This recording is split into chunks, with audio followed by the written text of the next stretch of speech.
The recording will be available to EAR members. Okay, we can start recording. Hello, on behalf of Elephant Artist Relief Society, also known as EAR, and the EAR leadership team, I'd like to officially welcome you all to tonight's Umbrella Talk. My name is Kaylee Hall. I am an EAR board member and head of EAR's programming committee.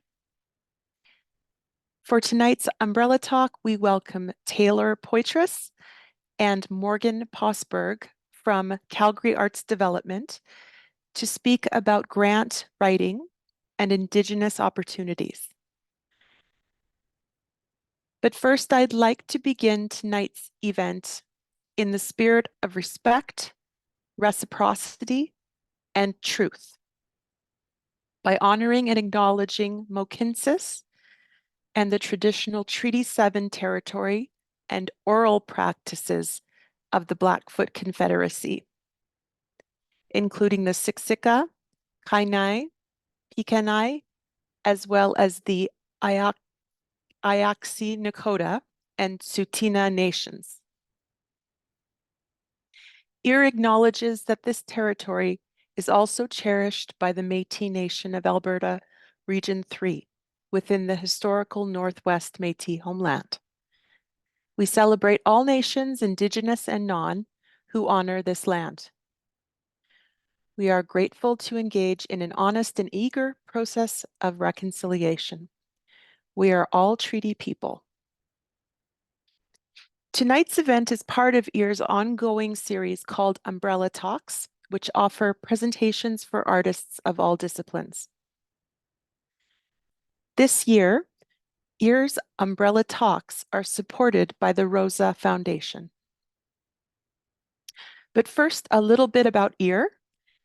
Elephant Artist Relief Society is a registered charity that provides practical resources to artists of all disciplines in Calgary and surrounding areas to help sustain their well-being and livelihood.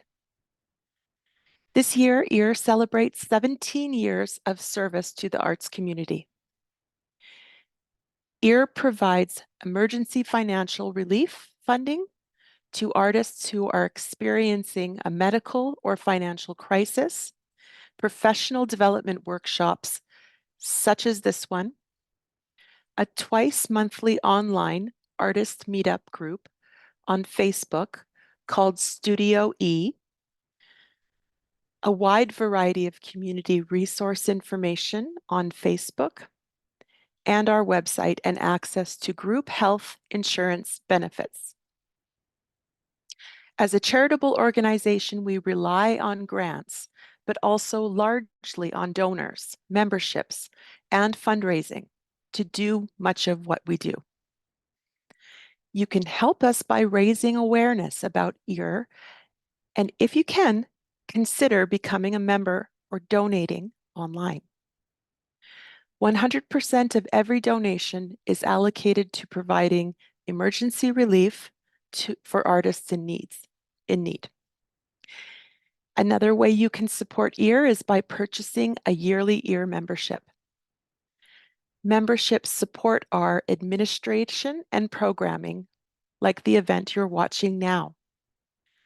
So here's just a couple last bits of housekeeping. Throughout the presentation, we ask that you keep your mics on mute and your video off so there's minimal background interference. Please feel free to use the chat function to write your questions as they come up, and we will answer them during the Q&A portion of the evening.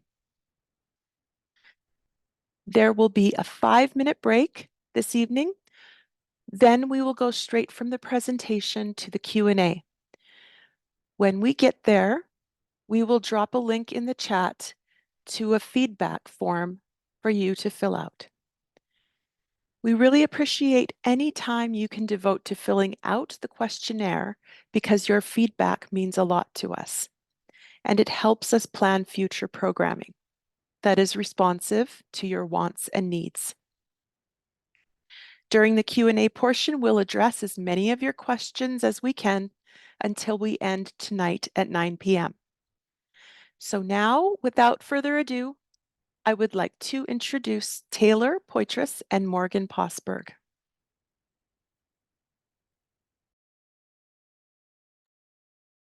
Hello, nice to see everyone online.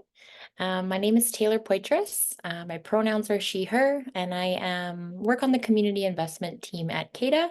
I run the individual and collective grant programs. And before we start the screen share and the presentation, maybe I'll let Morgan introduce themselves too. Hi everyone. So I work with Taylor at CADA. I'm largely responsible for like all of the grant programs for Indigenous artists. So I mean, I'll go into it, but right now it's like 3 grant programs. I don't know what else to share. That's probably enough for now. Yeah, you'll hear from us quite a bit. So I'm going to start sharing my screen. And you guys can let me know if you're able to see the slideshow. I'll play from start. All right, can someone give a thumbs up or vocal that you can see the slide? Yep, we can see it. Okay, awesome, thank you.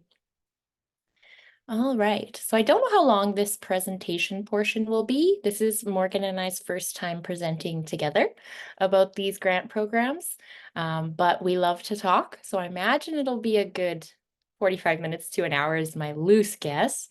But of course, if you need to leave and come back, take a break, I think you can do that before the 5-minute break when we'll do Q&A.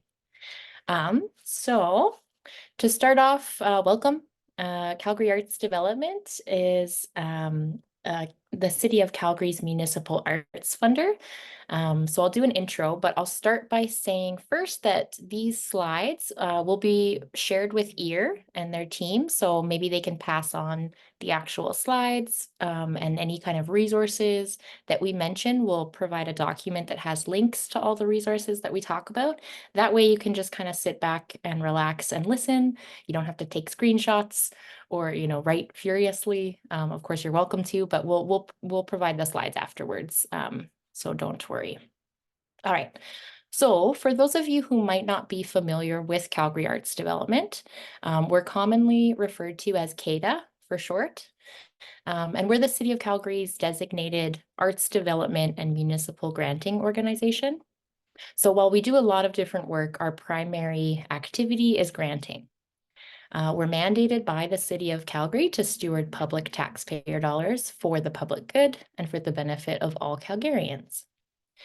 We believe in arts-led city building and fostering a sustainable and resilient arts sector, which we do primarily through making grants to individual artists, artist collectives, and nonprofit arts organizations here in Calgary, or Mohkinstsis, as it's known in Blackfoot. Oh, sorry, I'm having trouble like moving the slides along. That's the next one though. Yes, okay.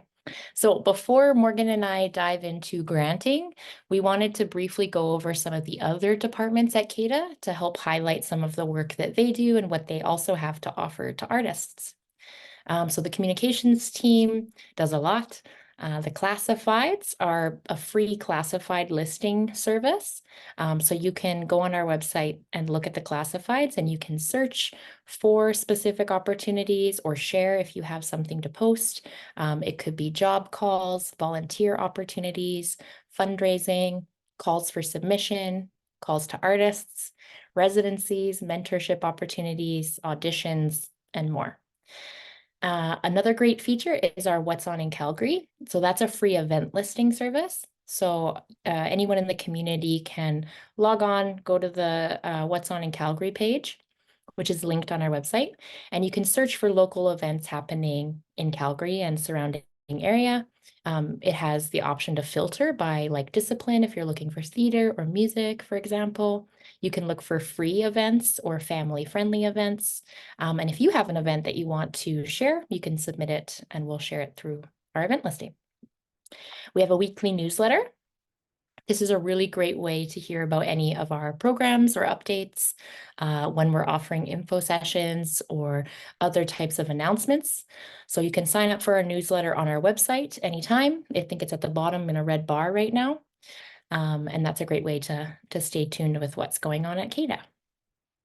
We also have a directory and space resources. So there's a free artist and cultural directory for artists, organizations, partners, and more. Basically, it's opt-in, opt-out. You can put your information on the directory so people can find you and know what you do as an artist and maybe reach out and engage you or look at your website or contact you over email. You kind of choose what you want to provide. And it's available to anyone working in the arts in Calgary. There's also great resources like space-related resources and information on our website as well. Just a quick note, we are updating and launching a new website this year. I won't give a timeline because it could change, but at some point in the year, we'll have a brand new website, which is hopefully a lot more accessible and easy to navigate. But that said, if you need any help or if you're having trouble finding something, just reach out. All right, Calgary Arts Development also has a public art team as of, I think, 2022. So Calgary Arts Development's role in public art program is to commission new artworks and add to the civic public art collection and programming, which includes youth programs, artist development, and temporary exhibitions, and building public art awareness in our city and activating the civic collection. So the City of Calgary's role is to conserve and maintain the civic collection. The public art team at CADA is running a series of Public Art 101 professional development workshops that are designed for artists and members of the community and commissioning bodies who want to learn more about what it takes to create a successful public art project. These workshops will be led by Dawn Vandeshoot from the public art team, who's an experienced public art project lead with CADA. So you can watch and keep an eye out for a variety of different public art opportunities and calls that are opening this spring. Again, signing up for the newsletter is a great way to stay informed about those. And if you have questions for public art, you're welcome to email them. I put the email on the slide, publicart@calgaryartsdevelopment.com. All right, and then this is our team. So the community investment team is the department at CADA that's responsible for designing and administering grant programs. So more than 75% of the total annual budget that we get from the City of Calgary goes out directly to the community through our grant investment programs. Right now, that's just over 14 million in direct funding to artists, collectives, and organizations through grants. This budget that we operate with is separate from the public art budget, just to differentiate. In addition to running the programs and the processes, our team is here to help direct artists and organizations in the community to other available resources beyond just our own grant programs and CADA resources. Our team is here to help support potential applicants in understanding, navigating, and accessing our programs. And that may mean answering questions, providing feedback, presenting information to the community through workshops or info sessions like these, or helping to offer or create accommodation for artists who may be experiencing barriers to equitably accessing our programs. We try to offer as much support as we can within our capabilities and capacities. And we're also really here to build relationships with you and to try to maintain those strong relationships. We want to continue learning about everyone's unique artistic practices, projects, your needs, your desires, your challenges, and the realities of what it is to live as an artist and work as an artist in Calgary. So there's lots of ways for folks to get more involved with CADA. We often have annual events which are open to the community, such as our holiday open house, creative congress, report to community, the celebration of the arts in partnership with the mayor. And there are also opportunities to participate as a member in our community working groups, advisory groups, or to nominate yourself to sit on an assessment panel or a jury. All right. And so I wanted to take a little bit of time just to talk about accommodation and accessibility. We really recognize that our programs and processes contain barriers to access for many artists and organizations who are interested in applying.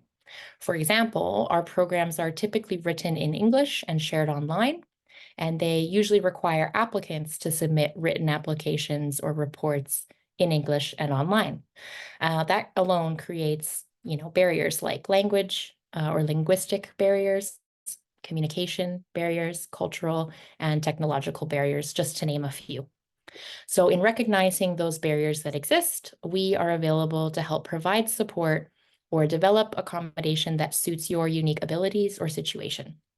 Some examples that I threw up on the slide here that are available to you. We can provide language interpretation for phone or video or in-person meetings, translation of any written materials into another language, including ASL, transcription of verbal meetings or audio and video recordings into a written document.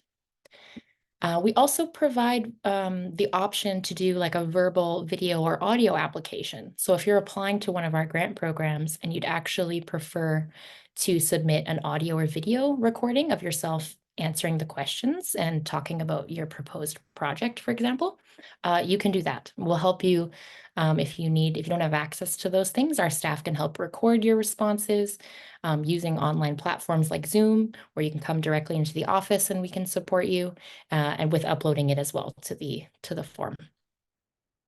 And then lastly, staff support. So we're really available as much as possible to answer your questions and provide feedback on your application before you submit.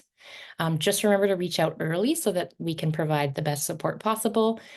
We do get pretty busy with requests and emails and phone calls, so the earlier the better.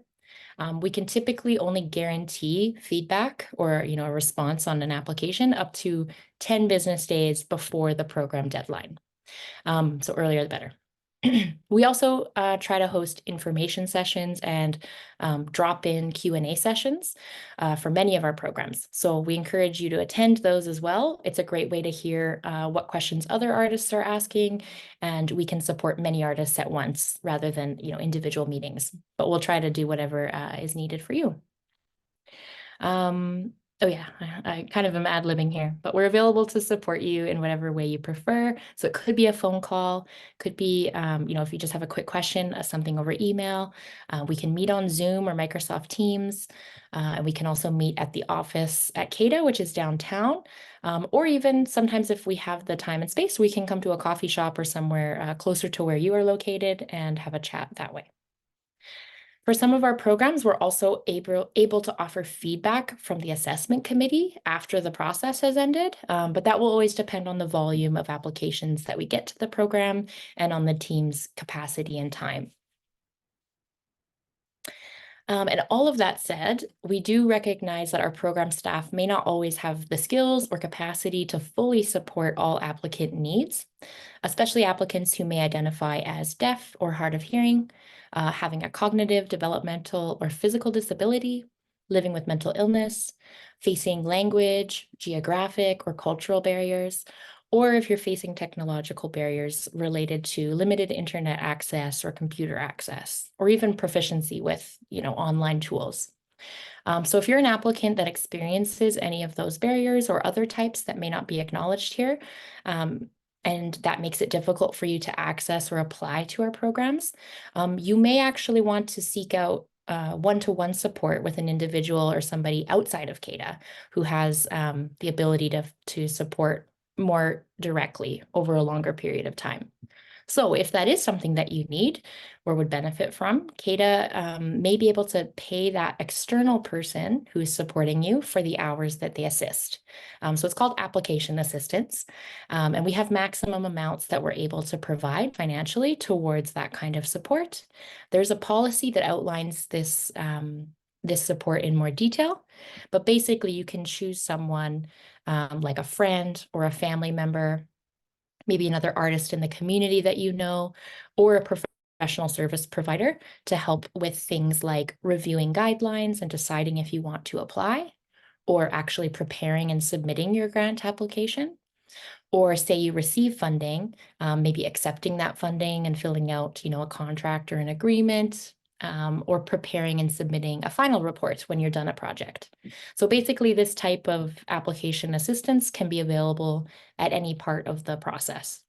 To get approved for this kind of paid application assistance, just contact one of the program staff just to discuss it first. before you decide to apply. And mainly that's because we just want to make sure that you're eligible for the program before you ask someone to support you. But that said, you don't have to disclose anything that you don't want to disclose. You know, if you have a diagnosis or something like that, we just need to know that you have a barrier to access in some way. You don't have to share anything you don't want to. It's just so we can make sure you're eligible for the program and that you know the process for accessing the support. And we only really want you to ask once. So rather than have to, you know, ask every single time you're applying to a different program, if you speak to one program specialist, we'll track that you're, you know, approved for that kind of paid application assistance. And then you can invoice us for that at any time. So all the details of how to do that are in the policy, but just reach out and we can walk you through it step by step. And that policy may actually even be updated this year. So just stay tuned for any changes. Okay, I think now I pass it off to Morgan. Yeah, Thanks. thanks, Tay. So what is a grant? So in this context, a grant is a sum of money awarded by CADA to artists, collectives, and art organizations to help them pursue their creative vision, to operate, to complete projects, and share their work with the public locally, nationally, and internationally. Unlike a loan, our grants do not need to be repaid, but they do require follow-up reporting or other commitments in exchange for the investment. So CADA offers various granting programs per year. A lot of them are the same year to year, but we are also always working on it and making some shifts. Some are specifically intended to support nonprofit art organizations, and the other ones, which we're going to be focusing on today, are more specifically intended to support individual artists or artist collectives. Some programs offer ongoing year-over-year funding, like operational grants for organizations, while others are one-time grants that are specific to a particular project, outcome, or initiative, like our project grants. So a project might be something like creating a new body of work, or presenting your work to the public, or taking a professional development course to learn new skills. So it's something with a clear set of activities and a goal and an outcome and a clear start and end date. Some funders may have programs specific to a type of activity, like grants for research or creation, grants for presenting or sharing your work, grants for travel or touring, or grants for professional development activities. Others might be related to a specific community or artistic discipline, or they might be context specific. So like there was a lot of COVID specific relief funding or projects that address a certain topic. Like I'm going to talk about later, we have one specifically for truth and reconciliation, or I've seen like anti-racism. Programs can vary greatly in terms of type, goals, eligibility, timeline, amounts, etc. So it's important to pay attention and do your research. As I said a little bit earlier, our programs can change from year to year based on things like our annual budget from the city, program evaluation, community feedback, and just responding to the current context of the arts sector and, you know, probably a million other factors. Our program cycle runs on a calendar year from January to December. We try to announce our programs at the beginning of the year, but we usually publish the guidelines closer to when the program actually opens. The full list of available programs can be found on our website under investment programs. So this presentation, we're only going to be focusing on a few grants. So the ones that I run for Indigenous artists, and then another one that's kind of interest as well.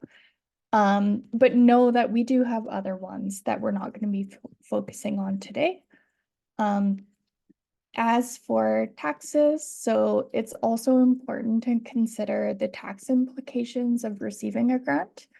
So if you receive a grant from CADA, we are required to issue a T4A tax form for the full grant amount in the calendar year that you received the payment. When filing your taxes, you can deduct all reasonable grant expenses related to the production of your project from the total grant amount.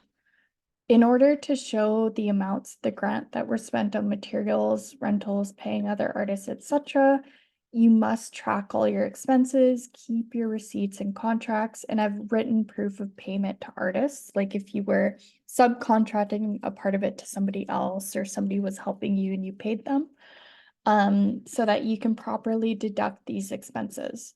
The CRA may request these things if you are audited.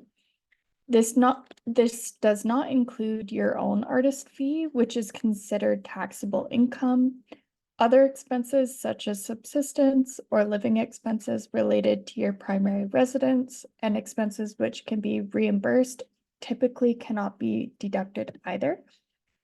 Our FAQ page has some information and resources about artist grants and taxes, but we don't offer tax advice, so we highly recommend that you consult a tax professional or accountant when you're planning your grant applications and preparing your taxes each year.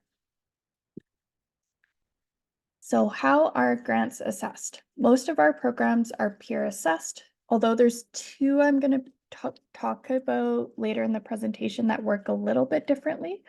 But the peer assessed programs mean that a committee of your artistic peers review and score the applications and make recommendations together through an assessment process that is facilitated by the program specialist.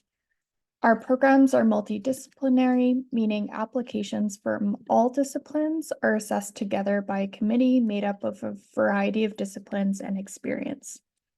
Assessment committees are chosen to represent the broad diversity of Calgary and its artistic communities, including artistic discipline, gender, sexuality, age, religion, beliefs, nation, physical and neurological identities, and more. The assessors are paid for this work, and the commitment can vary program to program depending on size, type, number of streams, volume, etc. As we kind of alluded to earlier, we're always looking for assessor nominations. And you can nominate yourself or you can nominate others. And we have a assessor nomination form online, or you can also email us. For more information on assessment, you can look at the terms of reference for the specific grant program that you're applying to, which are published along with the program guidelines. Consider your own artistic practice and goals, where you are at in your career and what you need to do next as a starting point. Whether it be about research, creation, experimentation, presentation, professional development, etc. Some questions you might ask yourself are, what goals do you want to pursue? What is the most urgent, important, or relevant right now? Do you have a specific project in mind? What opportunities currently exist, and what is actually feasible for you to do at this time? Read the program guidelines in full, including the FAQ, which are filled with valuable information. All the clues about what matters in a program are in the guidelines, especially in the program goals, criteria, and application questions. Remember that while it's our job to be an expert in the programs we offer, it's your job to be an expert in your own practice, to be authentic to who you are as an artist, what you want to do, and why it's important to you. It's your responsibility to tell a clear and meaningful story about how your work or proposed project or activities align to the goals and criteria of the program you're applying to. It can be helpful to reach out to a program officer before you apply. They'll be able to help you understand what the goals of the program are, what the criteria are, if you're eligible, how the program will be assessed, and if applying is a good fit based on your goals or your project. Ask clarifying questions and start early. Don't risk wasting your time applying to something that you aren't eligible for, or if your project just isn't a good fit for the program. So eligibility can vary from program to program, so always check the most recent guidelines or reach out if you're unsure. Some general things that are typically true across all the programs are our programs are open to applicants at any stage of practice. So you could be an emerging artist, a mid-career artist, an established artist. And we have definitions for terms like individual artist, artist collective, and arts organization in our FAQ and guidelines. We welcome applications from those working in all artistic disciplines and their various cultural forms, including but not limited to circus arts, crafts arts, community and social practice, curation, dance, deaf arts, digital arts, disability arts, film, Indigenous arts, more traditional Indigenous arts, literature, media arts, multidisciplinary practice, music and sound, performance, theater, and visual arts. While projects do not have to take place in Calgary, yeah, Tay, basically almost everything. I always have a hard time when people ask me that because it's like it's harder for me to come up with what you can't do. But anyways, so your project doesn't necessarily have to happen in Calgary. But non-Indigenous people should be Calgary based.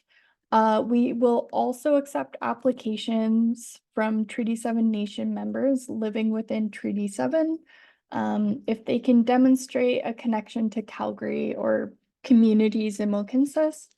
For a full description of what we consider to be Calgary based, please review the FAQs. If you're not Calgary based and you don't have like the super strongest connection to Mohkinstsis, please contact the program staff to discuss your eligibility before applying. The final point is applicants must also be in good standing, which primarily means they do not have any overdue or late final reports.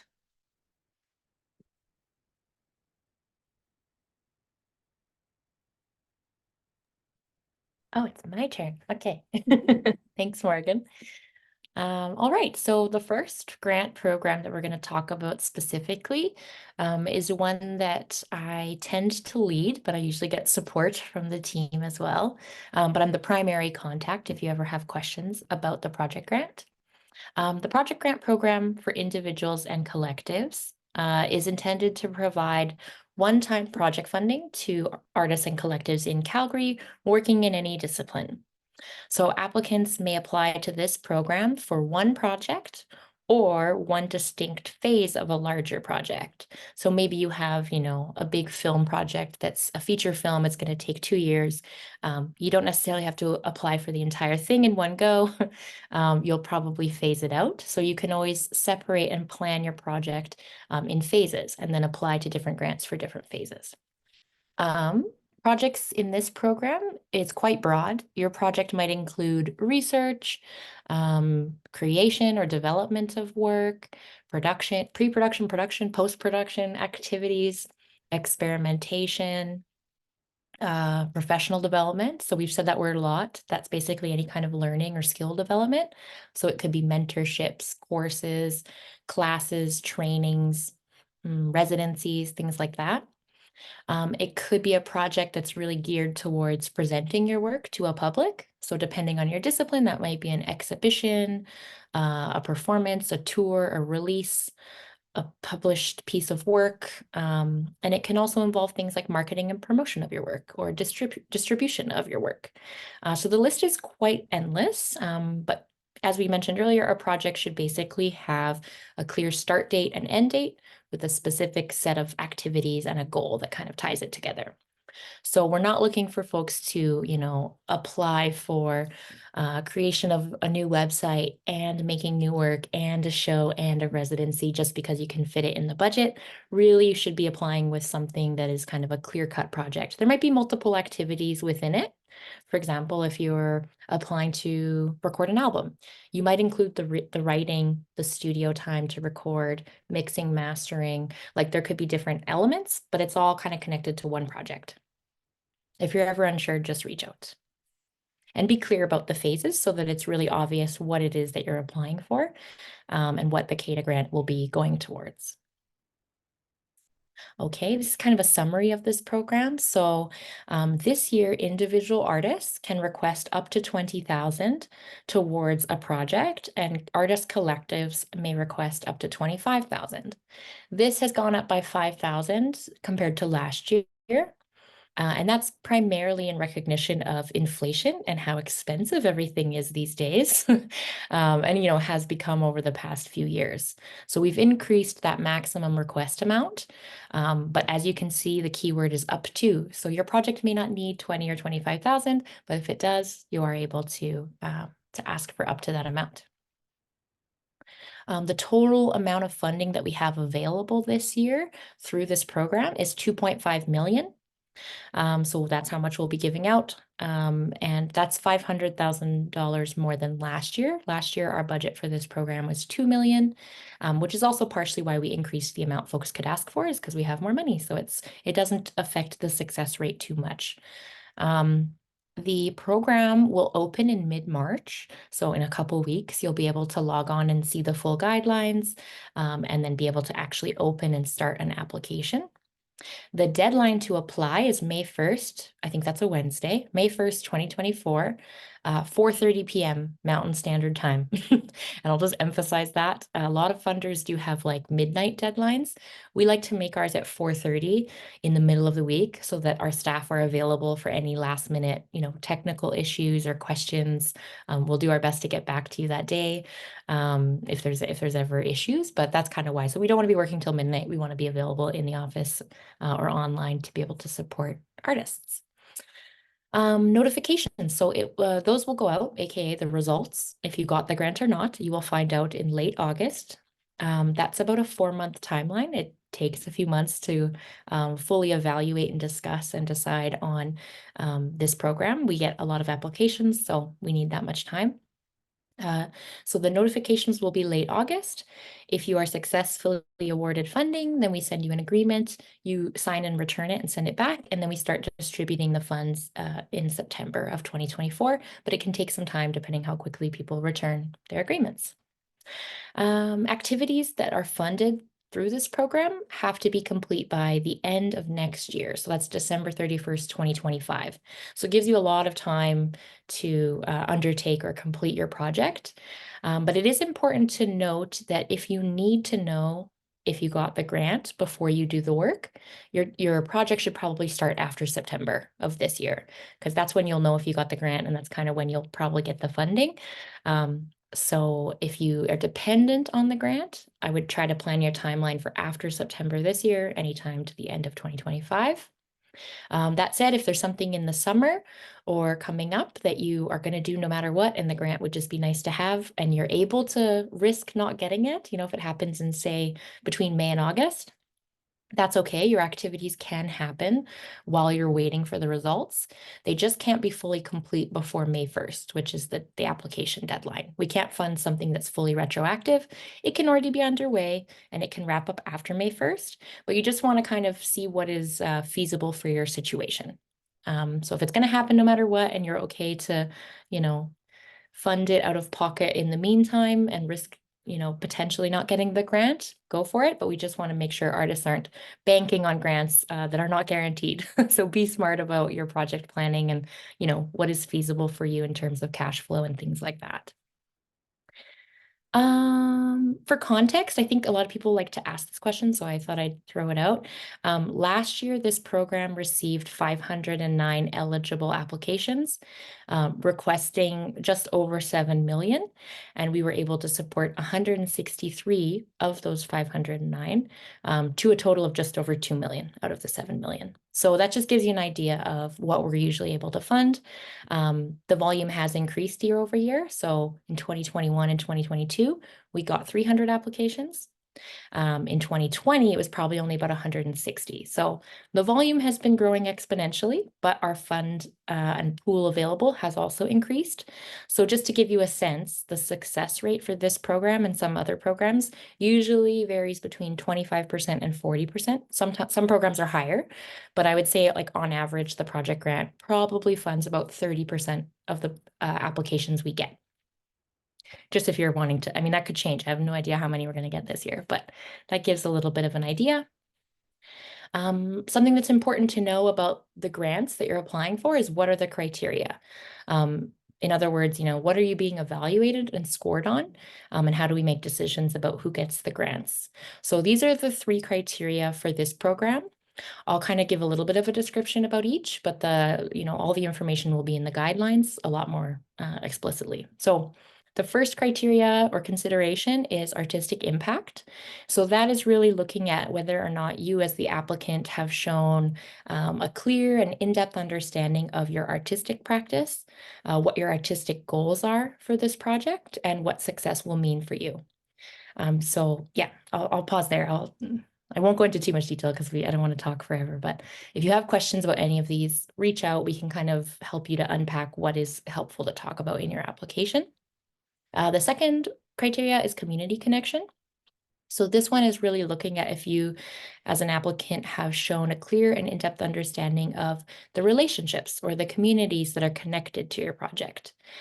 So you're thinking about what are your community-related goals and what does success look like for you? We always ask the artist, what is success to you? Because that can look different depending on who you are, what your practice is, and what your goals are. So we want you to define that and tell the assessors so they can fairly evaluate. So when we're talking about community connection too, this could include relationships or impacts on the community during the project itself, but it can also be forward-looking. So thinking about what potential future impact or community connections might look like. And that's just given the fact that some projects will be really maybe not, I don't want to say isolated, but maybe you're working alone, right? You're applying just to do some research to write your next book. And you're going to be in your studio researching and writing for months and not really involving a lot of other people. There's still a place for you to talk about what does it mean to invest in that part of your practice and that phase of the work, but you can still talk about who is your book for, right? Who are you writing for? Who's your audience? Who will eventually be impacted by the project and by your work? And yeah, community can be many things. So this is really broad. You might be talking about other artists that are involved in your project, collaborators, audiences, participants, institution or venues that you're using in the project, mentors or teachers. It could even be a little bit more high level or broad. So neighborhoods or specific communities that you're engaging or working with, or that are aligned in some way, either around like a shared identity or a shared goal, or they're interested in the same things that you're exploring in your work. But yes, basically anyone who views your work, participates or engages or collaborates or benefits from your work. So it's really broad.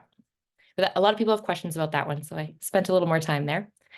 Planning, that's the third criteria. So this really looks at if the applicant has included enough information to clearly show what they want to do and how they'll do it. So there should be, an in-depth understanding of what's required to do this project and to achieve the goals that are outlined. So the things that really help with a strong planning score is a well-researched and well-supported budget, timeline, and support material. So those are the 3 planning elements, I would say. Your budget should be detailed and you should be backing up and explaining or describing how you estimated each budget item, whether it's an artist fee for someone, the cost of a rental or a space. Do you have quotes? Did you reference a standard fee schedule? Was it estimated or researched online? Those kinds of things to sort of help give context for how you got to these amounts. The timeline can be in any format, but it basically is going to show a project plan of how you're going to undertake the project, when things will happen, and what's required.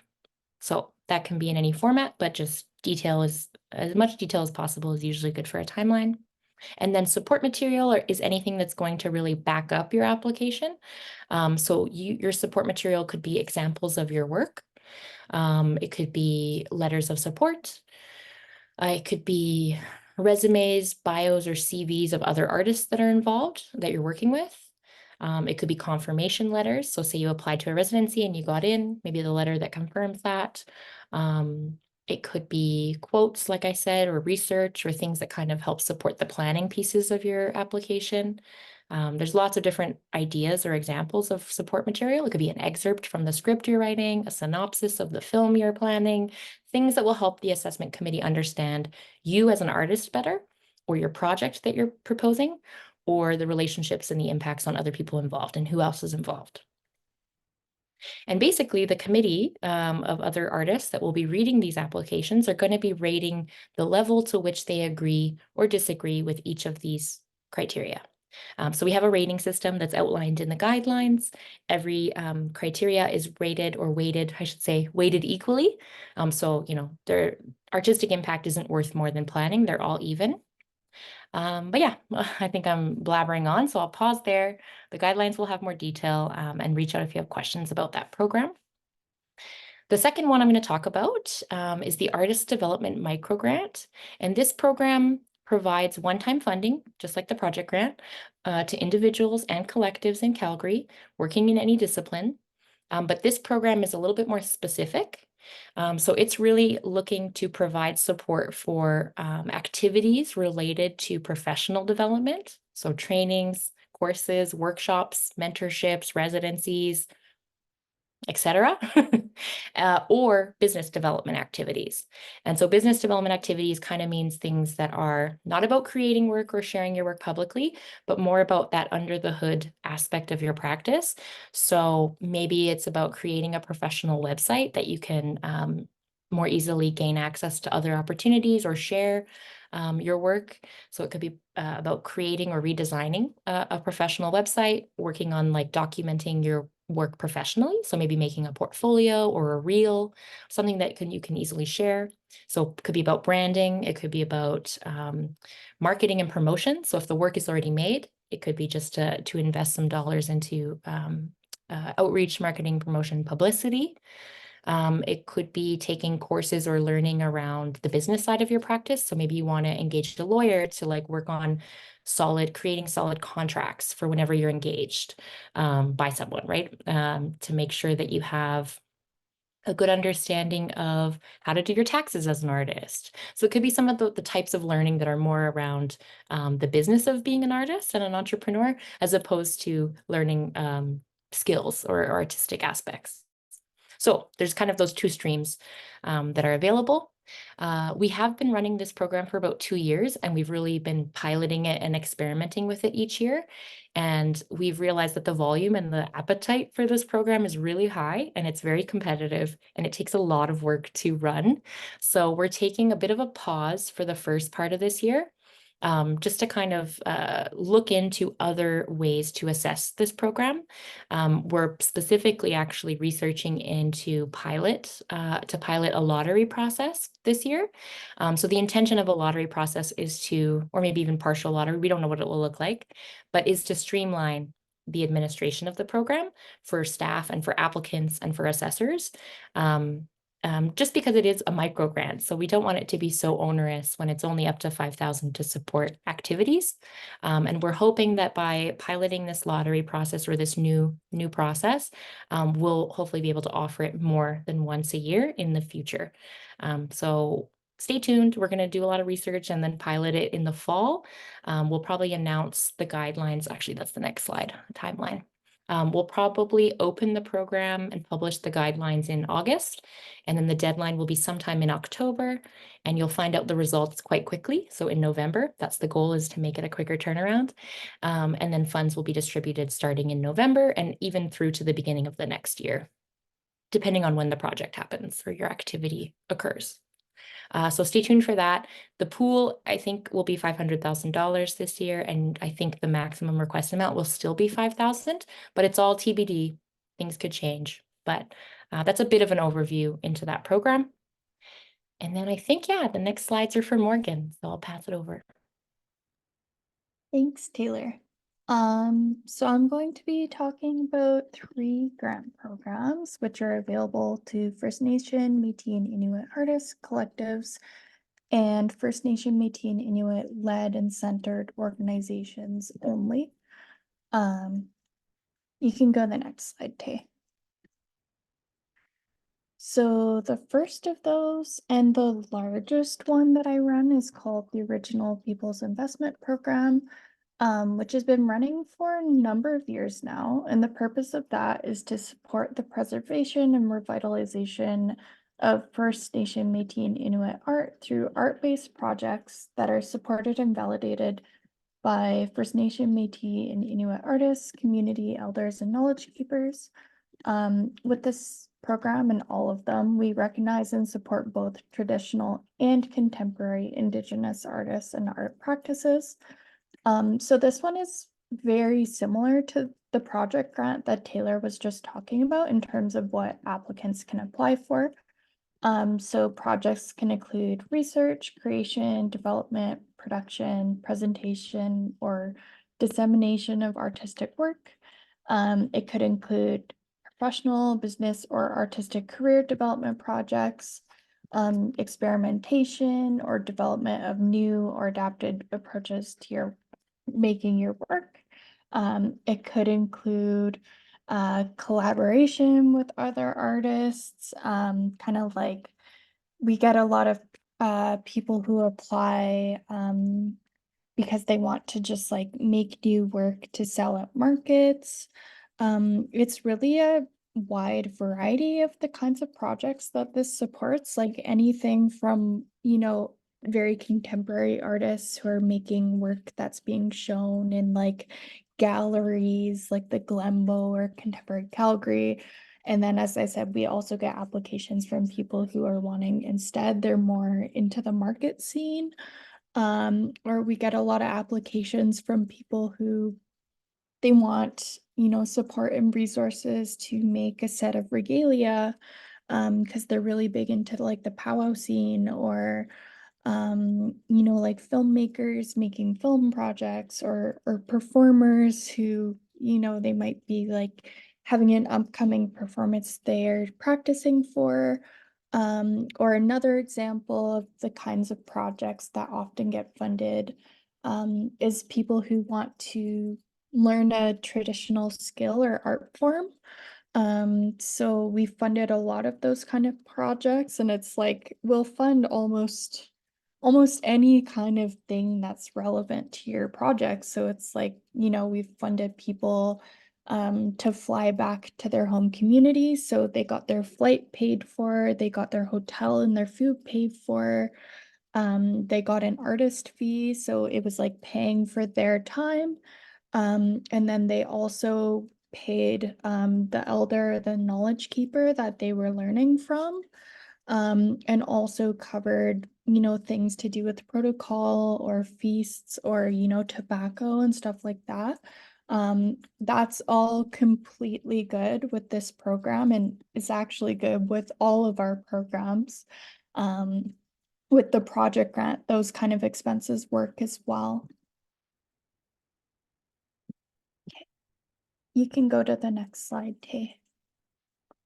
So the timeline for this program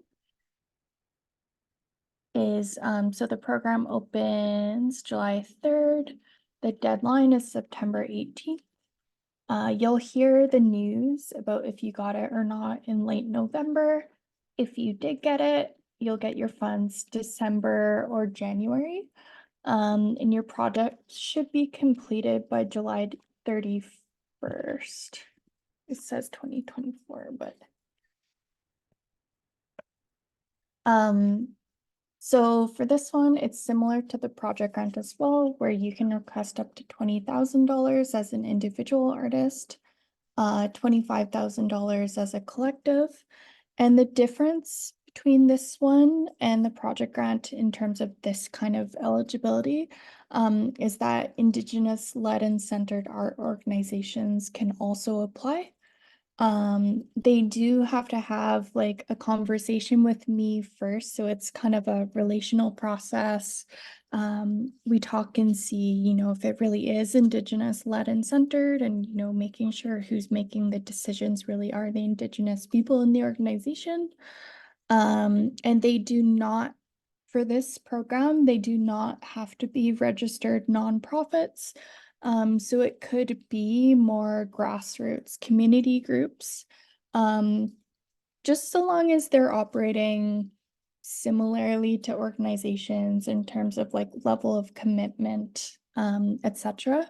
Again, it is kind of based on a conversation with me.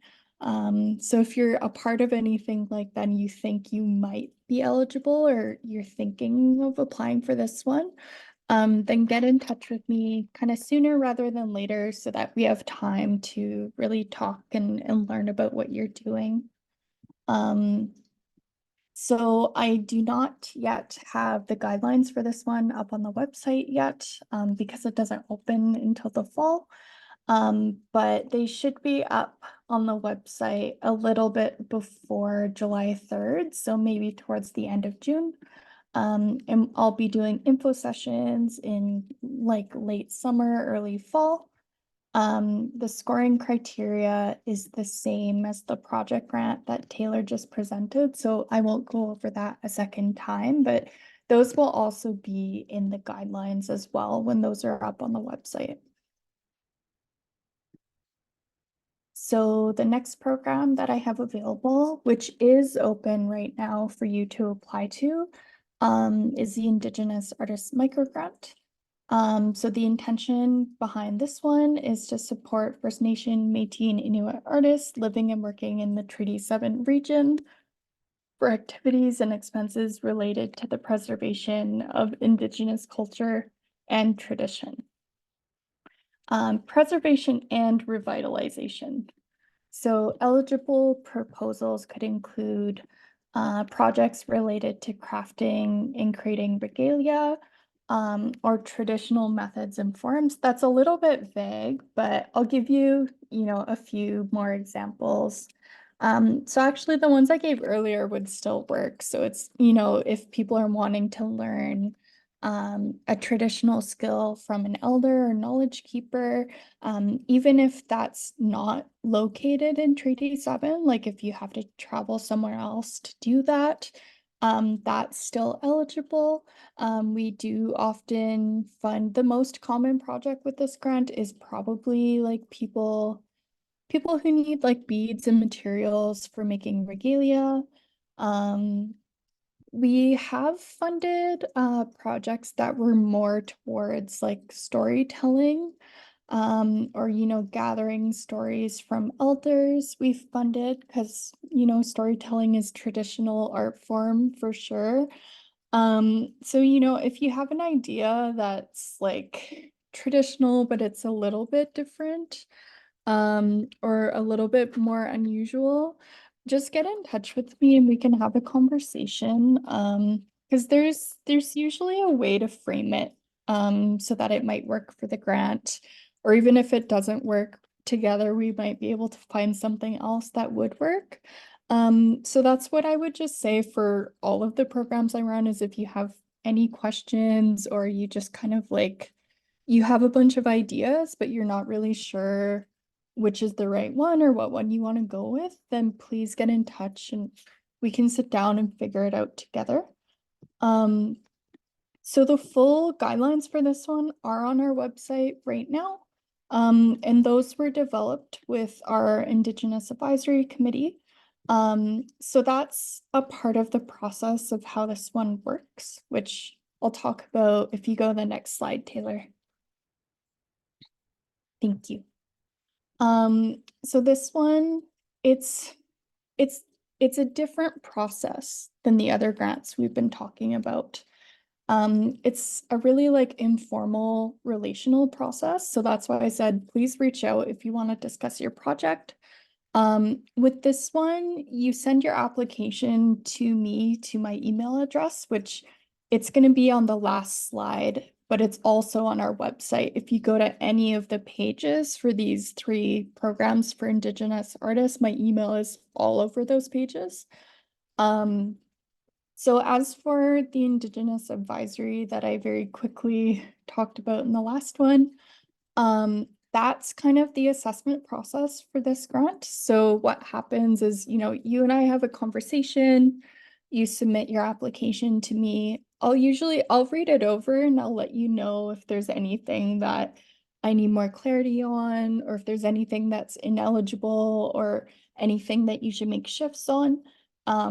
Once it's all good, then I meet with the Indigenous Advisory, which is a group of all Indigenous like artists who are residing in Treaty 7.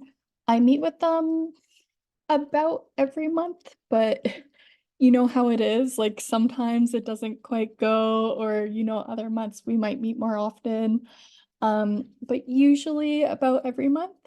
Um, and during those meetings is when we review all of the applications for this program. And we just kind of have like an informal roundtable discussion about the applications.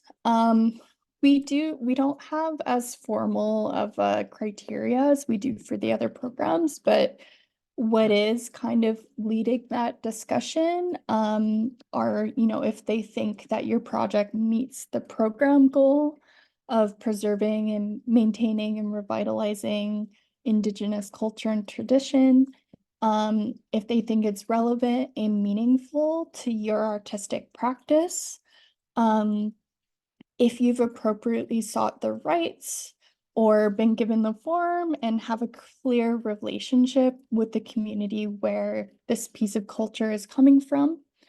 If you've demonstrated the ability to complete the project as proposed, and if your budget and timeline are appropriate. So, as it says here, actually the amount has increased. So last year you could only apply for $5,000. This year it's gone up again due to inflation, and we've also increased the pool by $25,000. So now you can request $7,500, and the pool last year was 75,000, but it's now up to $100,000 that we offer in total as the pool for this program. So it's open now until the funds have been used up, or August 15th, whatever happens first. It's a rolling deadline, so just I review them as they come in and then review them with the advisory whenever the next meeting is after your application was submitted. And you send your application by email to my email address. Something that I did want to bring up with this program as well. So when we have the discussion with the advisory about the application, sometimes it's a bit of a back and forth. So, sometimes they might have questions that I might not have the answer to. Ideally, I'm going in understanding your application. And part of my role in the discussion is to advocate on your behalf because you're not there. But sometimes there's a question that I don't have an answer to. Or they just might have concerns or questions. So in that case, I'll come back to you and I'll ask you for clarity. Or sometimes they might request changes or shifts to your application. So then it just kind of depends on how many changes happen. So then you can choose to make the changes or not. I'll go back and re-present your application to them, and then it's either approved or denied, basically. So don't be surprised if you apply for this one and there is a bit of a back and forth. That's kind of almost the standard at this point, is there is kind of like that back and forth process. So it's also, even though we review the applications monthly, it's not as quick as you might think, because kind of build in a bit of back and forth into your timeline and when you're going to apply and when you need the funds. So I would say, don't apply this month if you need the money next month. I would say leave probably like a minimum of 2 or 3 months, more like 3 months, before you actually need the money and when you first apply. So give it a little bit of breathing room, and that's also just in case, because there's no guarantee that we do meet every single month. So it's also just in case you apply on a month where we happen to not meet. You can go the next slide, Taylor. Thank you. So these are the pieces that you will need to include in your application. So your contact information, funding request, a brief description of your artistic practice. So that's just kind of who you are as an artist, what have you been doing as an artist up until this point? How did you come to know the things that you do or the skills that you have? It's not, there's no requirement for you to have like formal artistic training or like a fine arts degree at all. But like there's other totally great ways that you can come to be an artist. And those are all fine as explanations, right? Like even if you're self-taught, um, the committee just wants to know, how you came to be here in the place that you are. And then we're also looking for a description of your proposed project or activities. So please include the description of the tradition, culture, or form that you're preserving, maintaining, or reviving. A description of how you connect with the community where the tradition comes from, a description of what you want to do, when and where it will take place, who will be involved, how it will happen, and why it's important to you. And then if needed, and only if it's appropriate, a description of how you will respect and follow necessary protocols, gain permission, or seek rights for the traditional practice or form. I do want to add at this point as well, you do not have to tell us anything that's like a closed practice or anything that, within your protocols is not something that you feel that you should share. So there's like because the jury is all Indigenous artists, there is a level of understanding of not all things are appropriate to share in all settings to all people. So if there is something, if there is a piece of really more closed practice culture that you really need funding to pursue and you want to apply to this grant, there are ways to still create an application and still get funding without oversharing things that are not appropriate to share. So, you can let me know, or, we can figure it out together on what's actually needed, but doesn't go into level of being inappropriate as an application. So then we just need a budget, so a list of how you will spend the funds. If there's anything, like if you have quotes or calculations, please include those things. Or, if you're purchasing like a larger piece of equipment, like a sewing machine or something like that, you could even just include like a screenshot of the pricing of that from a website, just so we have reference that, oh yeah, that's what that costs. It makes sense. And then if the cost of your project is going to be more than the $7,500 that you're asking for, that's fine, but you'll just have to describe how you're going to self-fund the rest of it. And then like the project grant, any support material that you have, so it could be photos of your work, videos or audio material, letters of support. Often for this one, people will include letters or videos or voicemail from elders that they're agreeing to be a part of the project, and that they're willing to share the knowledge, or from a knowledge keeper as well. That's kind of like not necessarily a standard, but we get that a lot.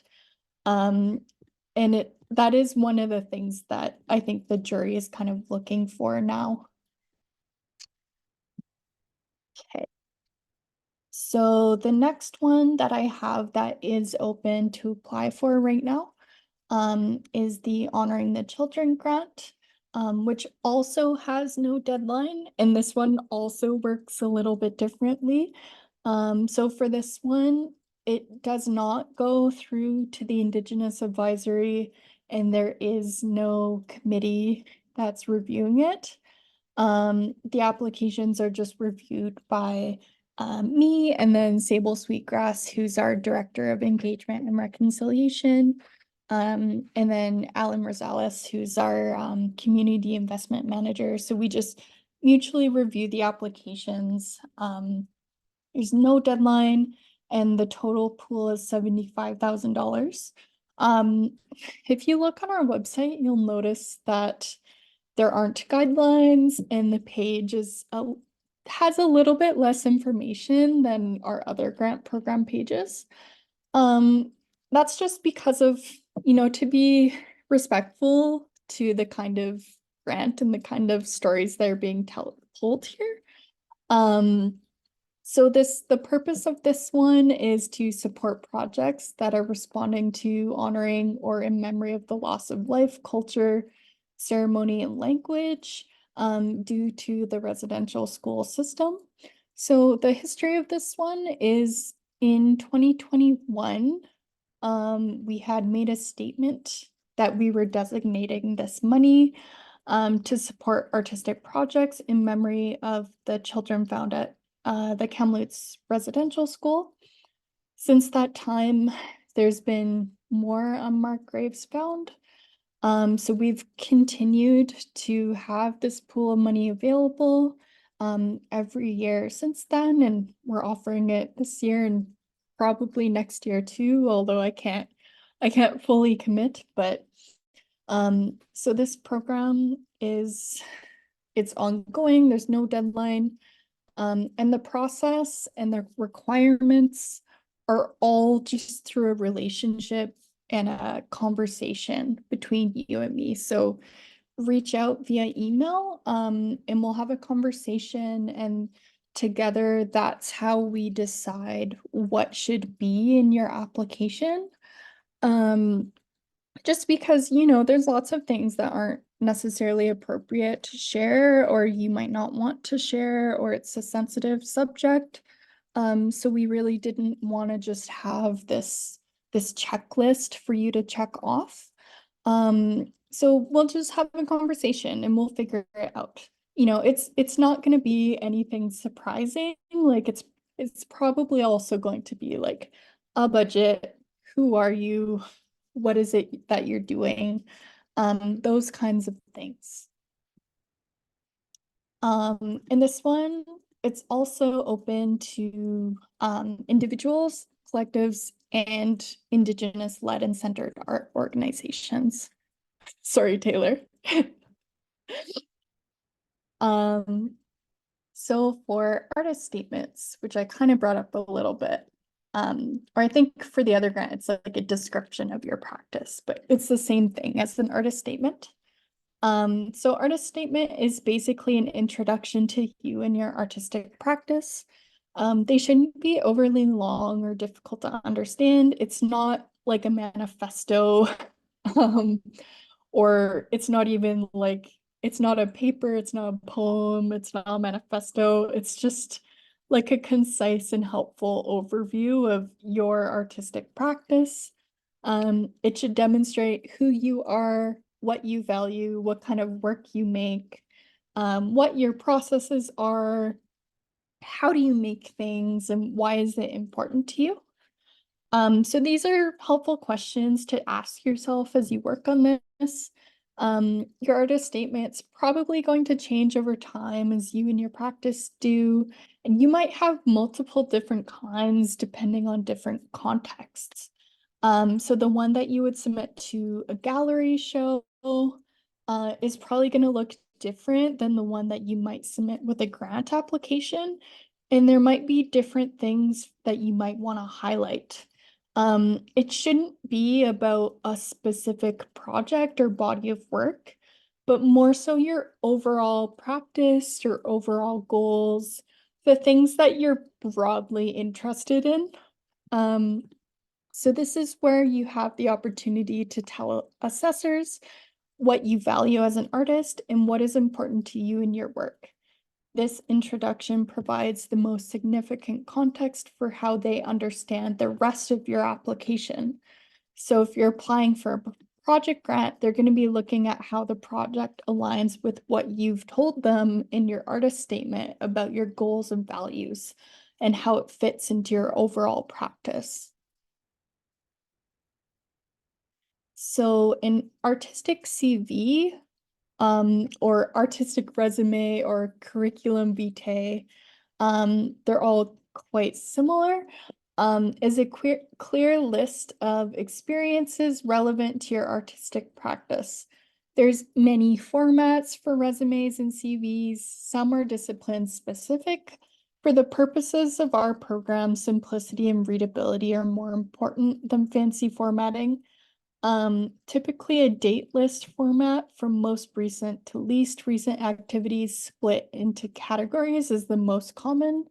Be sure to include important information such as dates, locations, and a very brief description of each experience if it isn't already apparent in the title.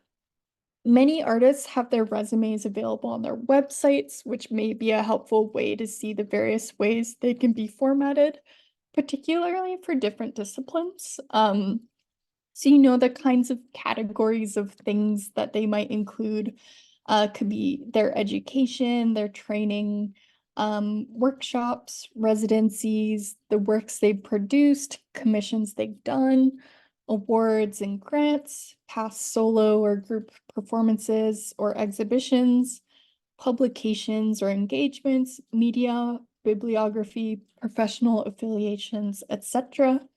I would also add, like, there's lots of traditional Indigenous kind of activities and things that that you might be able to add on there. Again, it depends, you know, culturally on your protocols and what is appropriate for you. But you know, I've seen people add like membership to traditional societies on their CVs. You know, if it was a society that was more open. I've seen people add, you know, if they're like a TP holder, or I've seen people who are a part of the families at the Stampede, like the TP, who go there every summer. I've seen them add that responsibility to their CV. So you know, if that's most of what your experiences are, there are ways to add it to your CV as well. And honestly, they look really good on a CV. Like, it shows a lot of, I think, professionalism and commitment. So don't be afraid of putting those things on a CV if they're appropriate to you and your protocols. So a resume or CV can be a helpful tool for assessors to view alongside your written introduction to your artistic practice. It helps to give a better understanding of your practice, the communities you're part of, your experiences, and your history. Don't let a resume intimidate you. There are many valuable experiences and entry points into a life and a career in the arts. It's okay to have gaps in your practice or times you aren't creating or working in the arts for whatever reason.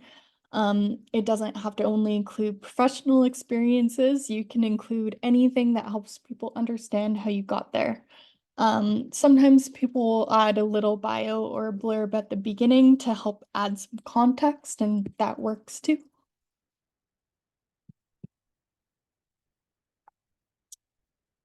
Do you want to go to the next one, Taylor? I'm trying. Thank you. So as for budgeting, so in most of our programs, you'll be asked to fill out a project budget. You'll be asked to list all of your project expenses and revenues, including the amount that you're requesting for the grant. Be sure to account for the entire scope of the proposed project. A common question we get regarding budgeting is, should I apply for the maximum amount the program offers? Will I have a better chance if I apply for less? So we encourage applicants to apply for activities that fall within the general range of the grant program and budget for what you realistically need to complete the activity. Imagine how that activity would run ideally, and then build your budget off of that, rather than starting at the maximum and building backwards. If you go over the max amount you're able to request, that might be a point where you could reconsider the scope of your activities. Look for where you can cut costs or think about other funding to supplement your overall budget. Your best chances are to apply with the activity you've done the best planning for, which often leads to the next question of, what if my proposed activity costs more than the maximum amount? If that's the case, you'll have to show how you will fund the remaining expenses, either through fundraising, getting other grants or sponsorships, or your own personal funds. Grants are just one option for supporting your project and its costs. If you're applying for additional funding outside of this program, but it won't be confirmed before the program deadline, do your best to demonstrate that you've done the proper planning. Remember to use the notes section of the budget to clarify line items, show calculations, and specify whether other revenue or in-kind support is confirmed or pending. In-kind support refers to things that still have monetary value but are being donated or given to you for free. This could be rehearsal space, food, volunteer hours, etc. There's also usually room to upload support materials to back up your budget estimates, like confirmations, quotes, rates, fee schedules, etc.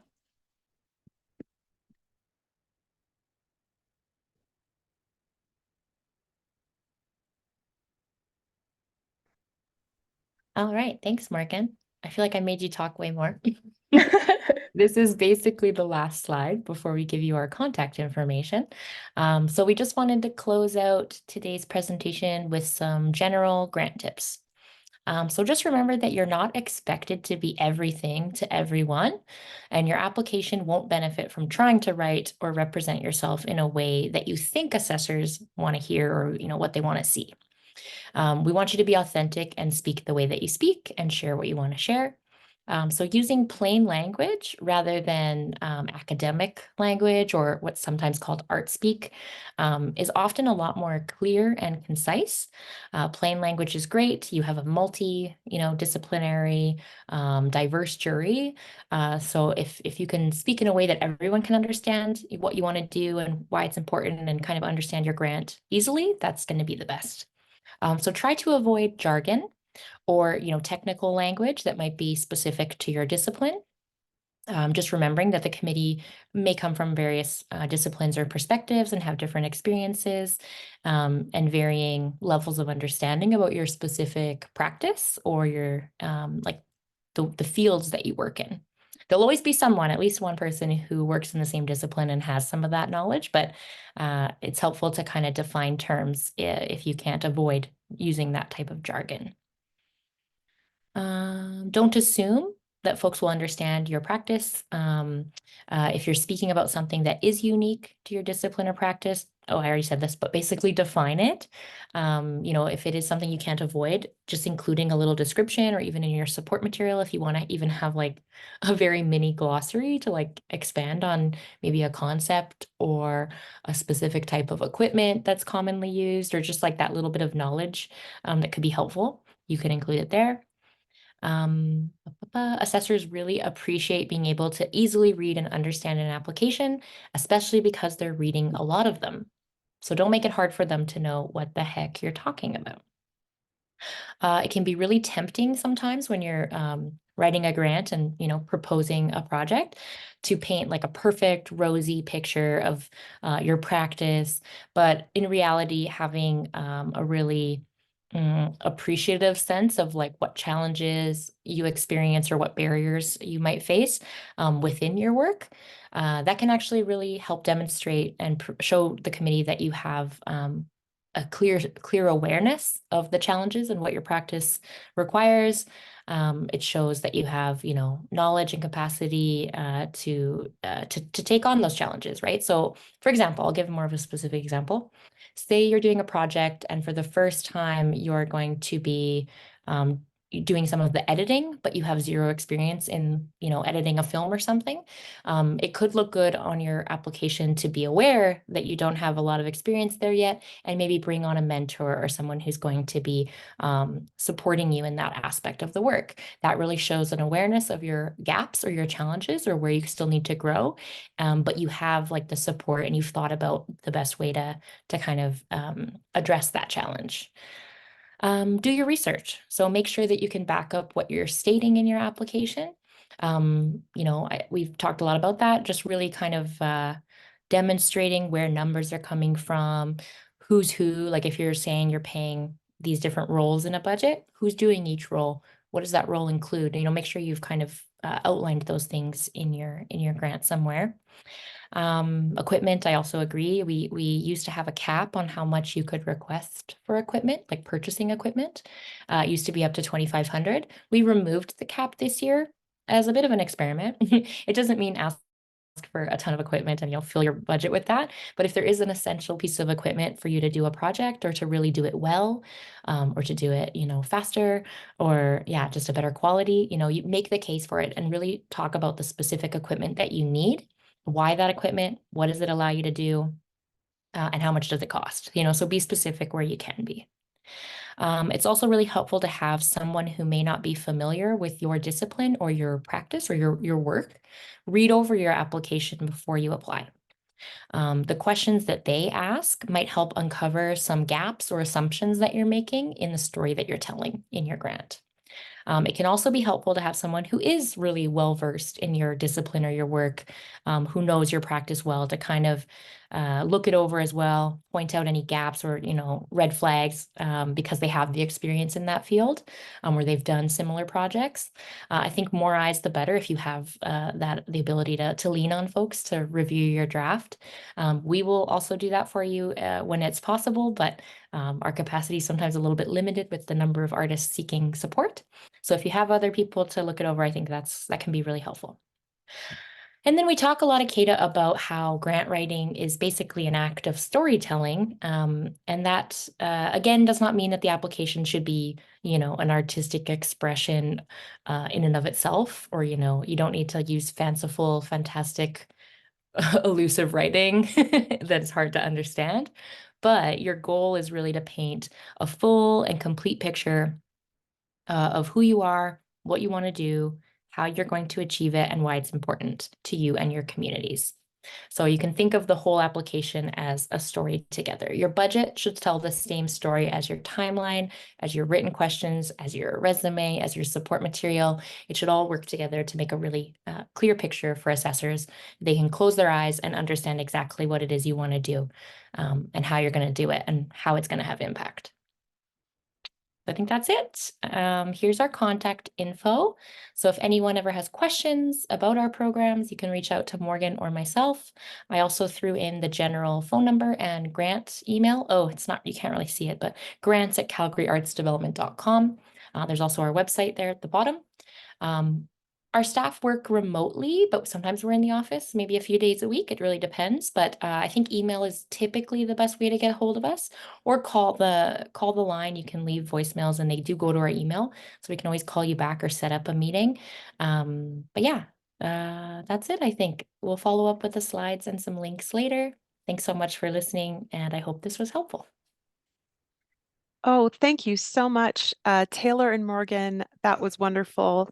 We're going to take a quick 5-minute break, and then we will be going into a Q&A session where Taylor and Morgan will answer all your questions. Please enter your questions in the chat, and we will go through each of them.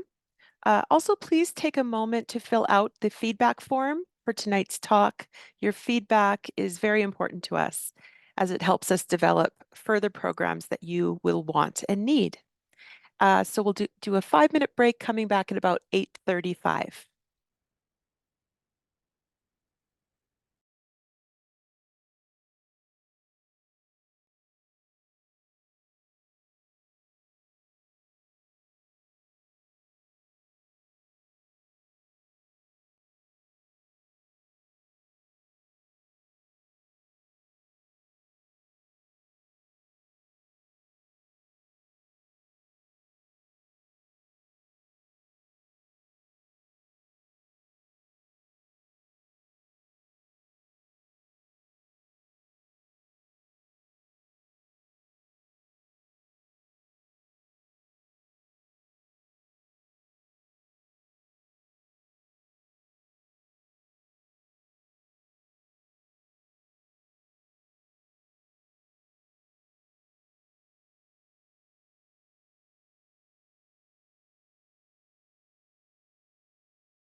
Okay, so we will get started now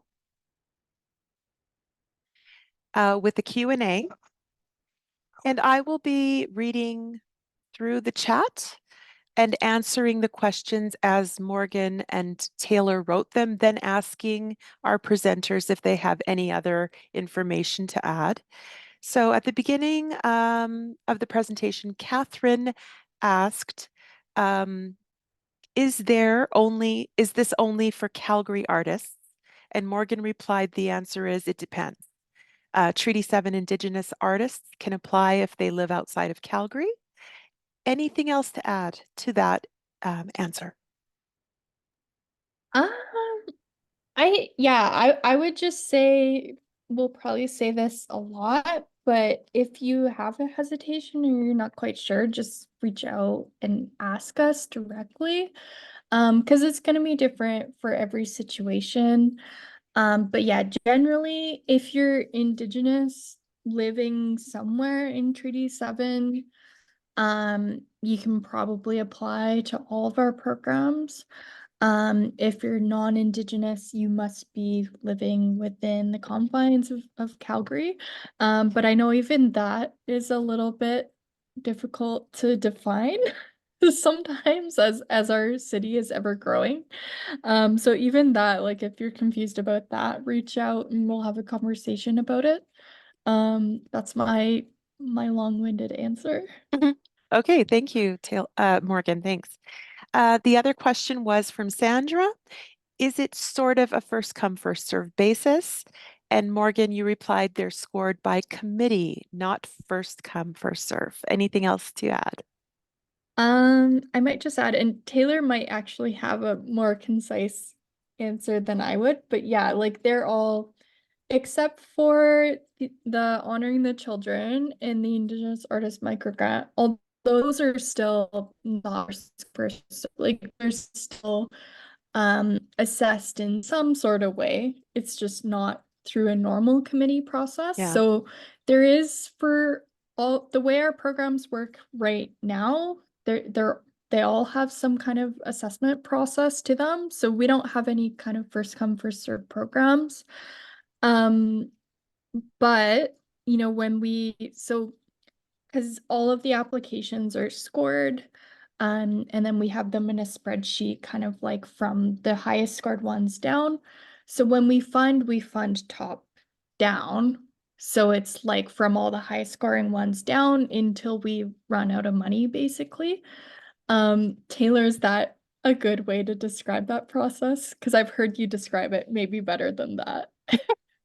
No, I think that's pretty accurate. Yeah, most of the program, there's one deadline. So regardless if you apply early or the day of the deadline, I mean, Yeah. try not to do that. The system will prefer not.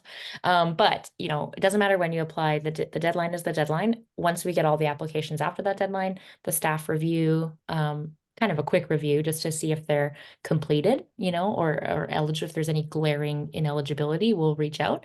But generally, we organize them and send them to different committees. The number of committees depends on the size of the program. So like for the project grant last year with 500 plus applications, we'd never want a committee reading more than like 50. They take about 30 to 60 minutes to read each one. And so that will determine how many committees we need. So last year I had 9 committees for the project grant. So 45 or 46 assessors. They're all paid and all reading and then all meet and talk about applications. So that's why it takes a few months. And yeah, so once they're all done scoring and we've talked about applications and they finalize their scores and their recommendations, we do end up with that final list that is sorted by top average score to lowest average score. And yes, we fund top down with the last kind of 10% of funding left. If we're getting to a place of only having, X number of dollars left, we can only fund a few more. We are looking at them together in bands because some applications will be tied with the exact same average score. So in that case, we always outline what the tiebreakers will be for most programs like the project grant and I think the micro grant. The thing we look for first is one of the applications or any of the applications from equity priority groups. We have those outlined in our guidelines and links to describe what those mean and why we've chosen them. But those are typically artists or collectives who are from equity-seeking communities. So Black artists, Indigenous artists, people of color, folks with disabilities, LGBTQ2S plus communities. If they're all that, like if the tie is everyone is from an equity priority group, then the next thing we look at would be, I think for this year is, have you received a CADA grant before or not? So we'll look at who hasn't seen a lot of support or ever received a grant or hasn't got one in the last 2 years. And that's usually enough to break a tie. If we had to look at something else, it'd probably just be urgency of the activity. Like, is it something that's confirmed and time sensitive, or is it something that has a little bit of flexibility and they could reapply? But normally we don't have to look at too many factors. That's always going to be outlined and really transparent in our guidelines, which not a lot of funders do. We're really, really transparent about Yes, how we yes. do things. And yeah, I think that's a good thing. But if you do have questions about that, please reach out. The equity priority groups, the way we determine that, like, are you one or not, is you have to voluntarily fill out. Part of the application is like an opt-in, opt-out anonymous form.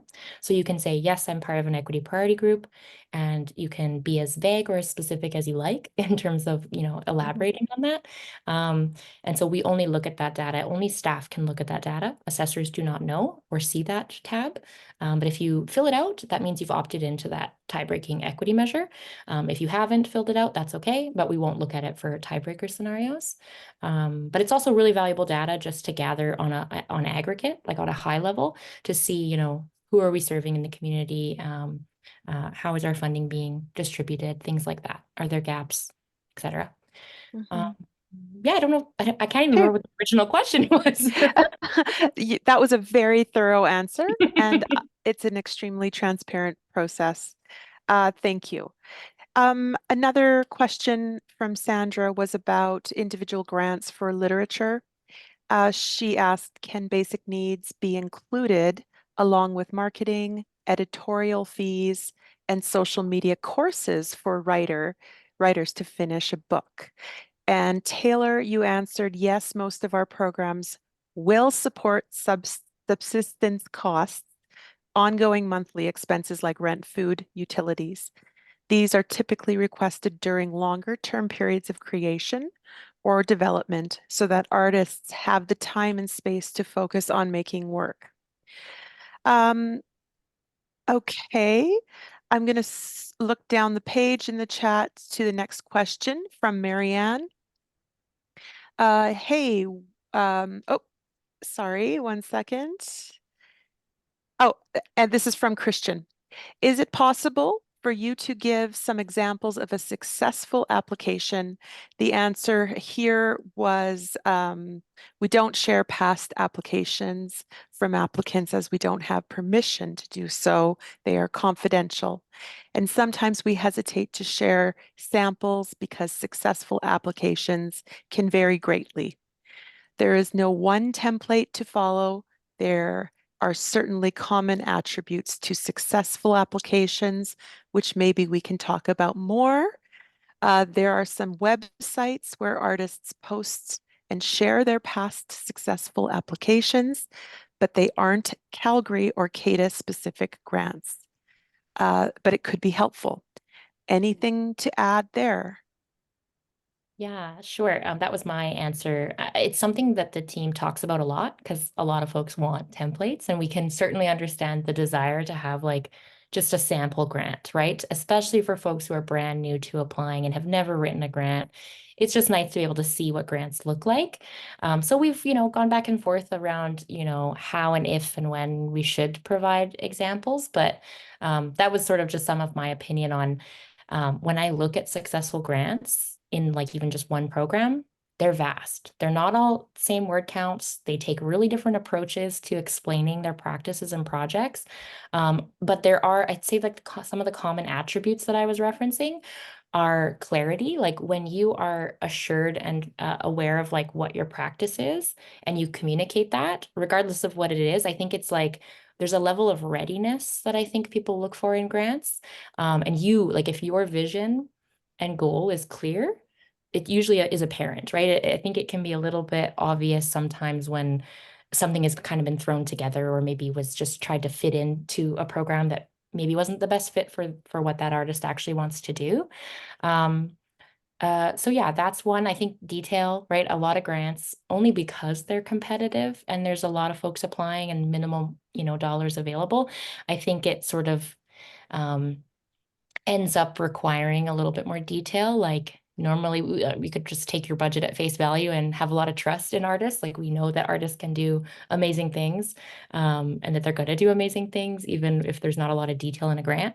But when you're comparing and having to make decisions, more detail is often better, right? So if you can really lay it out and make it super easy for assessors to understand and see that everything's backed up and, clearly researched, it takes away any sort of hesitation or worry that this artist may not have what they truly need or know what it takes to do the project. So more specificity and detail, the better. It is annoying. Like, I don't think we necessarily want to have screenshots of every budget item. I don't think you have to be that granular either. I'd say the Yeah. bigger ticket, like expenses, really back those up. Artist fees are really important. Assessors really want to make sure that you're paying people well, not even necessarily just the minimum rate that maybe Carfax would recommend. That's a minimum. It's a starting place. So if there's room in your budget and the level of work and commitment that people are offering or the level of knowledge that they're sharing, offer more. If there's space in there, I think you can really make a strong case for that. Under budgeting is seen just as poorly as over budgeting, I would say. So artist fees and how you're paying people is a really key piece. And then bigger purchases, right? If there's a big piece of equipment or like a really expensive something, back those things up. But you don't have to show like a screenshot of every tube of paint, and how much it costs. Like you can be a little more general about that. Yeah, that's I'll great. pause because I think Morgan will have lots Yeah, to Morgan, you have your hand up. Yeah, I think I just wanted to add only really like one piece onto what Taylor said. Um, is I do think, we've talked about this as a team too. Like I think when I look at the kind of a commonality between the successful grants and the unsuccessful ones, it usually comes down to the planning, right? So it's, it is the storytelling and making sure that everything's aligned, but a lot of it is like really focus on making sure that your project is planned out in a really clearly understandable way and that the planning really makes sense, right? So it's like make sure that you do really pay attention to that timeline that you're writing out in your grant. That's one of it's hard for me to pick like a most important piece, but I find that like sometimes people spend the least amount of time on the timeline when you should probably be spending a little bit more time on that. Because it is actually like quite an important piece. And then making sure that it aligns with your budget and everything else. And then if there's things that you can get confirmations for, like do, right? Like if you're renting a space, get a confirmation email from the space saying that yes, it's either been rented or they've given you a quote or something. Like kind of every piece that you can confirm, like try to confirm it if you can. um I think that's just what I would add. Tay, if you want to go. Yeah, I'll just add a tiny bit because I know there's more questions. If you can't confirm something, because sometimes you're applying well in advance of the project happening, so you're not going to be able to have all your, T's crossed and I's dotted. At that point, though, at least give a sense of how you're going to approach that task or that activity once it comes around. So even if you don't have your casting done, where are you sharing the call? What are the qualities you're looking for in the actors that you're going to be hiring? How are decisions going to be made?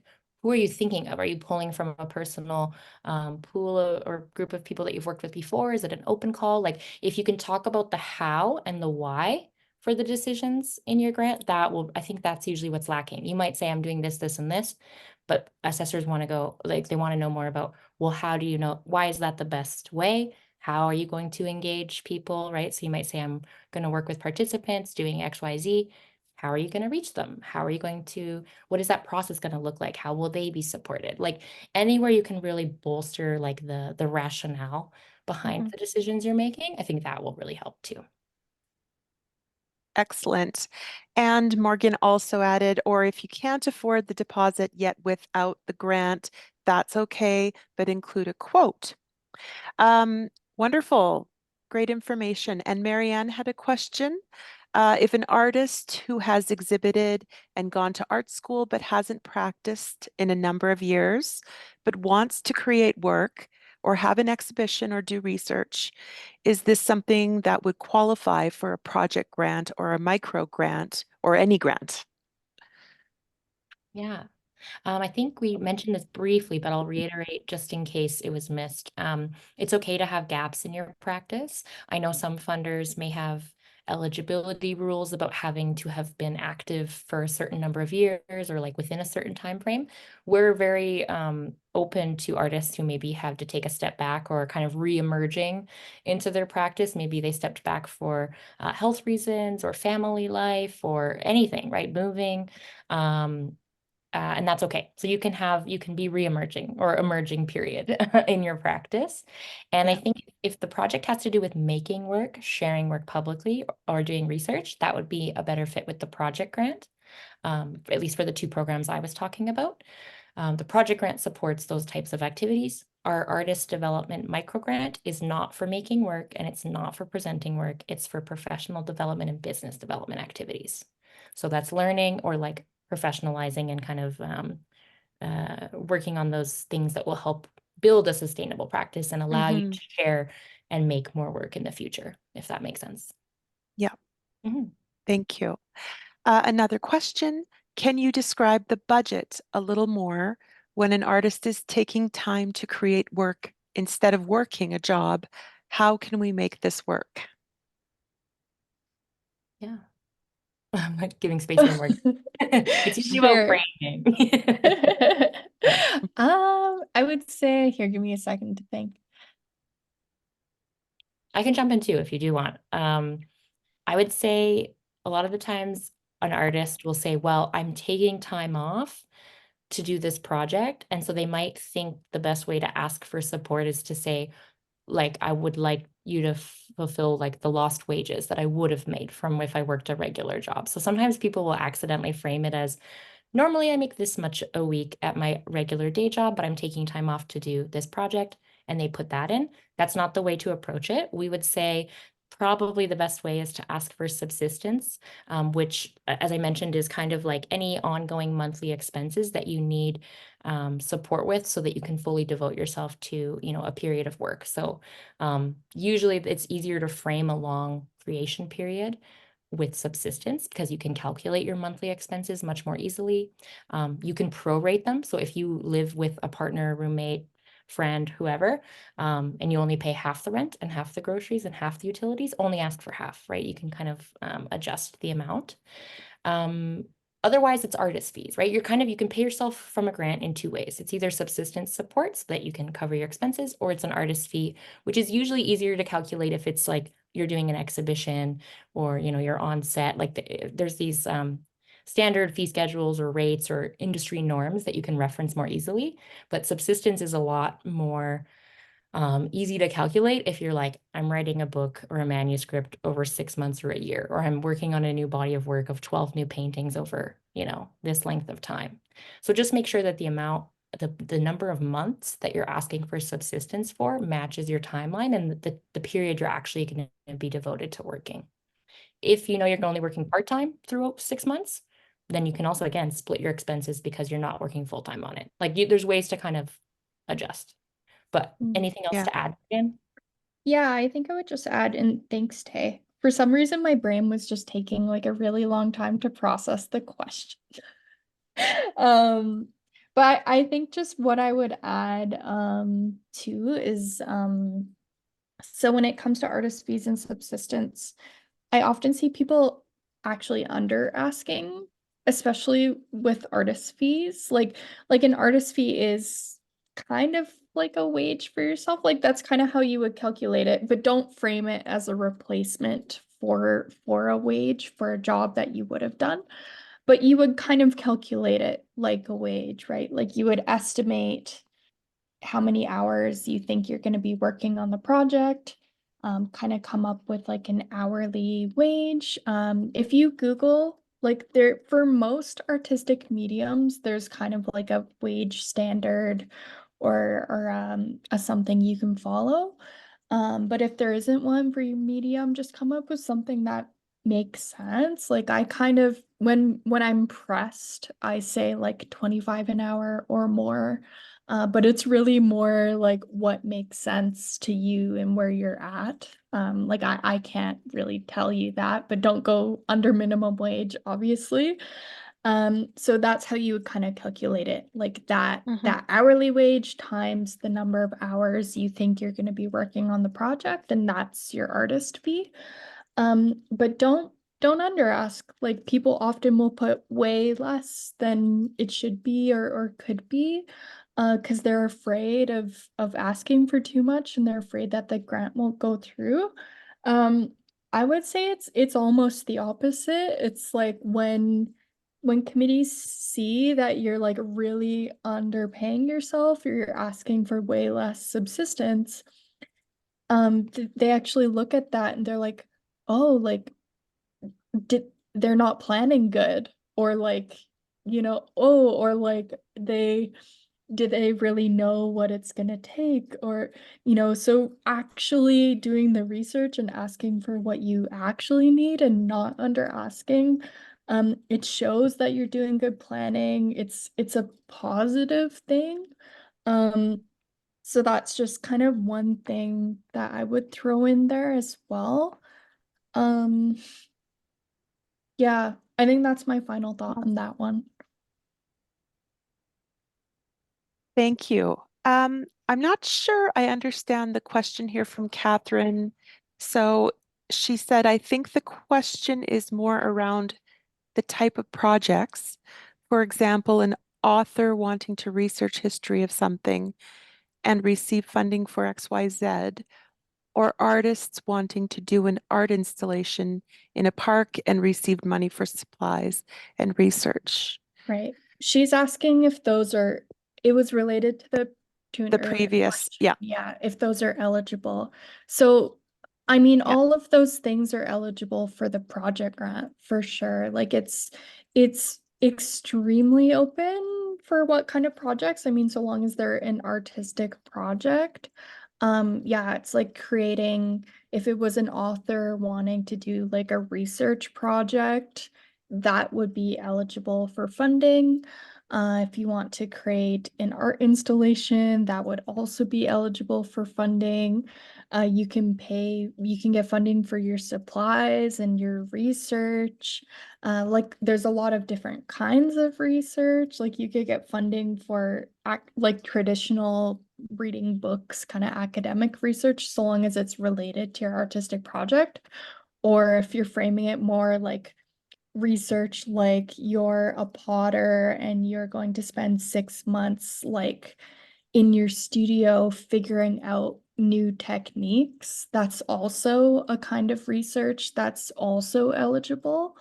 And somebody else said, is there a grant for a solo exhibition? Yeah, you could fund the creation of works for your solo exhibition. So it's, you could get funding for your materials, to pay for your studio if you have an artist studio.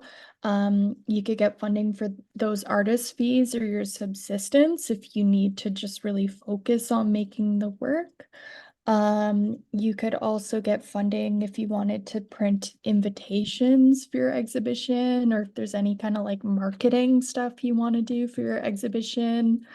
Um, I really always struggle kind of like coming up with what you can't do, because so long as it's relevant, it's artistic and it's relevant to your project, it probably will be eligible. Um, yeah, that's my final thought. Thank you so much. We have a few minutes left, and I'd like to remind everyone to please fill out our feedback form. There is a link in the chat to do that. That helps us program future workshops and events. And please consider becoming an EAR member. You can become a member for as little as $25 a year, and it helps EAR deliver programming like tonight's event. You can find all about it with the link there. I'd like to thank our interpreters tonight. Janice and Rosalie, thank you so much for being here and doing a wonderful job. My hands and wrists hurt just watching you. Thank you so much. And Taylor and Morgan, wonderful to have you. For the first time, Morgan, it's great to see you here. Thank you for sharing about the Indigenous funding, and Taylor, to have you back again. It's great to be in your company and hear about all of these wonderful programs available to us from CADA. So I will say goodnight to everyone. Thank you so much for attending, and we look forward to seeing you at our next event. So sign up, become a member, and apply for any one of these wonderful grants. Thanks, everybody. Thanks. Thanks, everyone. Great. Kaylee, if you want to hang around, any of the ear folks, Marco, if you want to hang around otherwise. Yeah, you bet. You don't need to. You're welcome to enjoy your evening. Marianne? Yes. Yeah, I have a child crying. I need Yep. Go for it. Thank you. Thanks again for having us. Okay. Thanks, everyone. Bye. Thank you so I'll much, follow- both of you.